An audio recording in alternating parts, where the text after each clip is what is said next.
I'm Bex from Boom Community Arts, and today we're going to get a little bit messy and make some homemade chalks. Really simple, just use the things out your cupboards that you would have for baking, and you end up with whatever colours you want.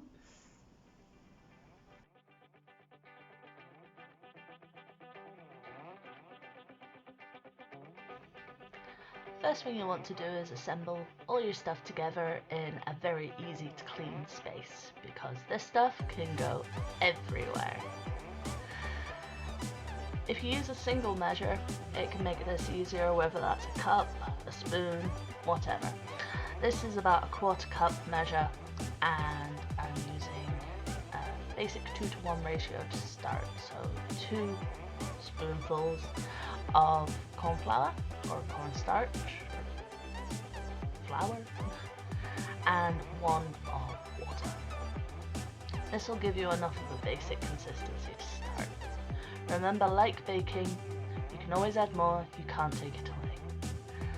As you start mixing, you'll see very quickly how thick it gets, and this might make you tempted to add way too much water. Try and avoid it. Add your colour before it gets too runny, because as it's a fluid, it will affect consistency. And remember, if you have red, yellow and blue, you can make any colour. So I've gone for a purple here, a bit of blue and red.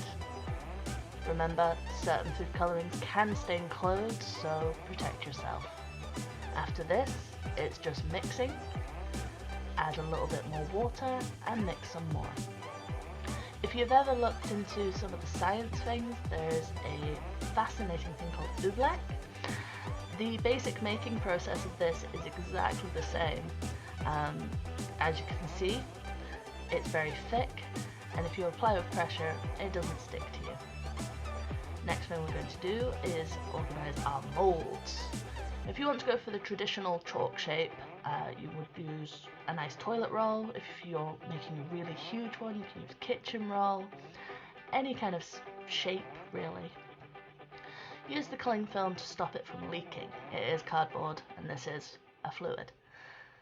You line it, make sure that all the edges are nicely tucked in, and make sure that the bottom in particular is quite taut. Use tape to hold it in place. Cling film is not sticky. And you don't have to be particularly tidy about this unless you want to be. It's mostly just making sure it stays in shape. Add an extra strip of tape over the bottom, and this will help make sure that the fluid doesn't leak around the edges too much. Gives you a better shape.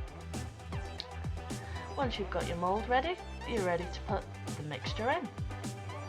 As you can see, I'm going to go for a little half egg shaped trial as well. Scoop it. As you can see, it's very strange consistency, but this does help with pouring and basically making it go where you want and trying to keep the space a little tidier.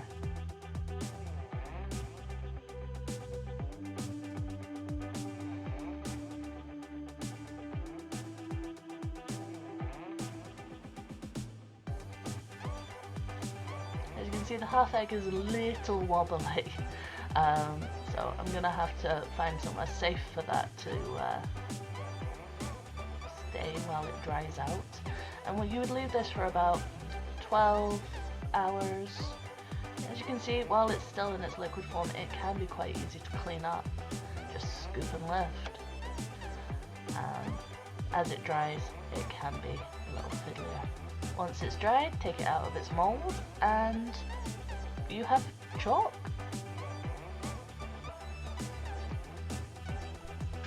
Well, I hope you enjoyed that and aren't quite as chalky as I am.